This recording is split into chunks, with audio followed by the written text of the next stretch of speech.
Hello, Steve White, Trickboy 89 for Steve Outs 89. Well, I tuned into Robert Meyer Burnett's YouTube channel the other night because I saw he had a video about Star Trek, about Picard Season 3. I assumed it was about the trailer, and I was quite shocked.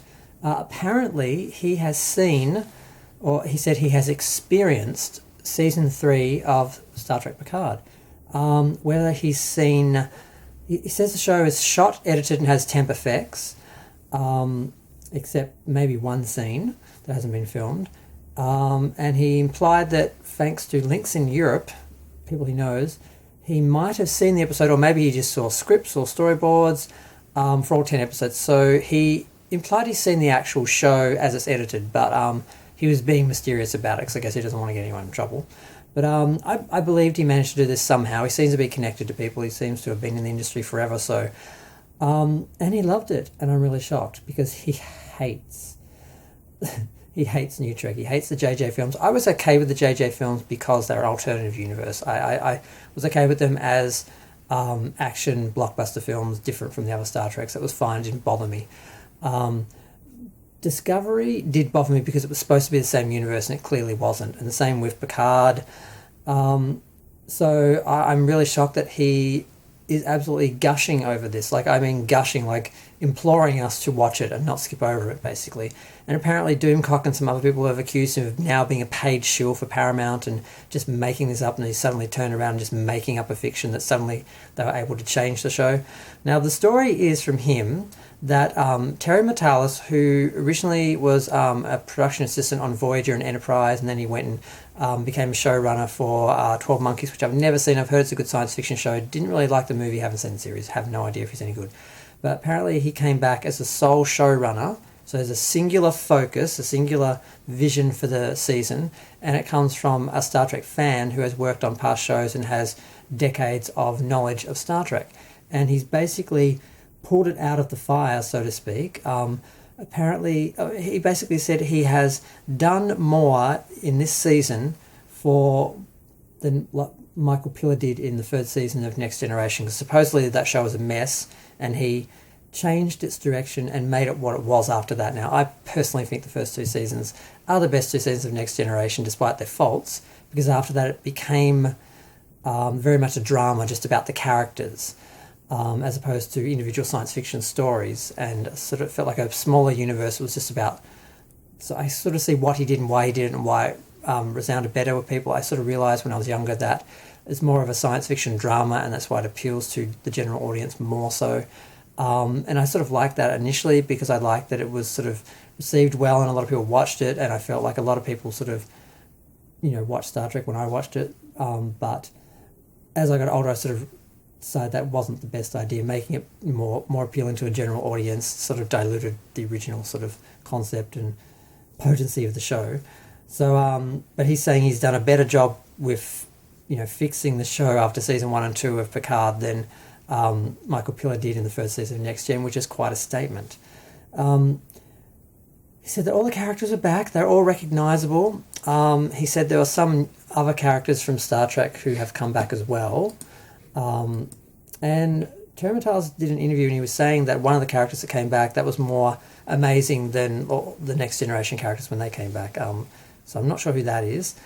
And I'm just a bit shocked that Robert Meyer Burnette was this excited and this enthusiastic because... And I don't entirely trust his idea of Star Trek. He's got a lot of knowledge, but he also thinks Deep Space Nine is the best Star Trek, when Deep Space Nine it's Star Trek, but it's the worst Star Trek because they tried very hard to make it like the anti-Next Gen, and it has pro-war sentiments and sort of justifies terrorism and explores religion and all these things that weren't supposed to be in Star Trek. So I have issues with it, but it still essentially is a Star Trek show. It just was going in the wrong direction.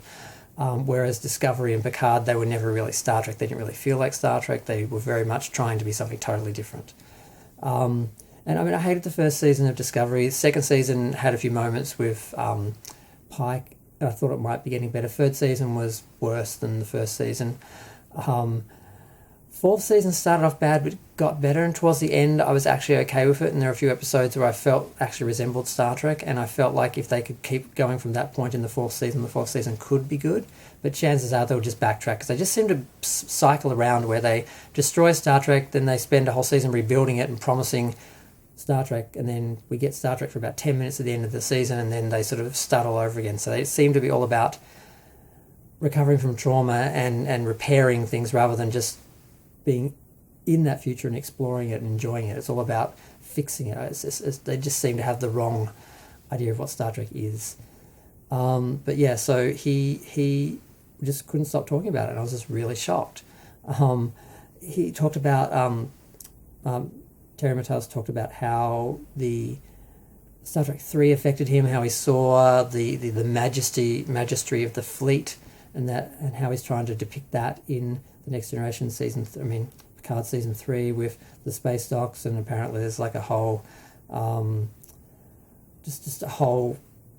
It's funny. They said it felt like a fleet, which seems sort of strange because I don't know what they've done. He didn't go into too much detail. He didn't mention who the villain was because obviously he's seen the performance. He knows who it is, who the actor is, and what it is. But he didn't want to talk about it. And he said it was great, and I'm feeling optimistic about the show because if he thinks it's great, it can't be worse than Deep Space Nine, and Deep Space Nine was okay. It just went in the wrong direction for Star Trek, but it still had all the qualities and all that things that made it Star Trek for the most part. So I'm feeling very optimistic about it.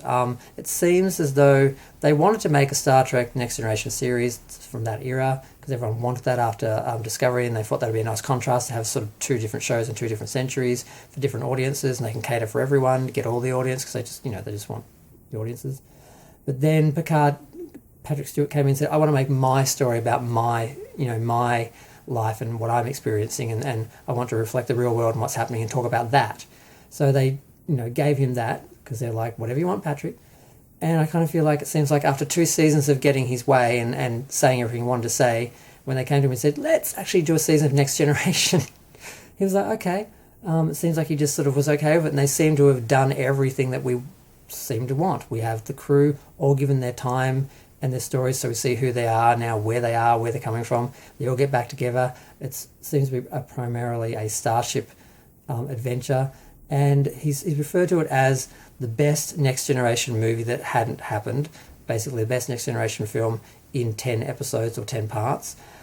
He pointed out that Dan Curry was brought back to create a new weapon for Worf, that Neo Rotis was brought in to design a ship. So all the people that worked on the Star Trek films and the Star Trek series, he's gone out and sought out the same people, and basically he has a clue, and he's been given the keys, and he's been left to do it with his own vision, and it seems to be Star Trek. So season 3 might be great. I am going to believe this and hope for it, and we'll see what happens. But I just want to make a video because I just was like, wow, I need to talk about this.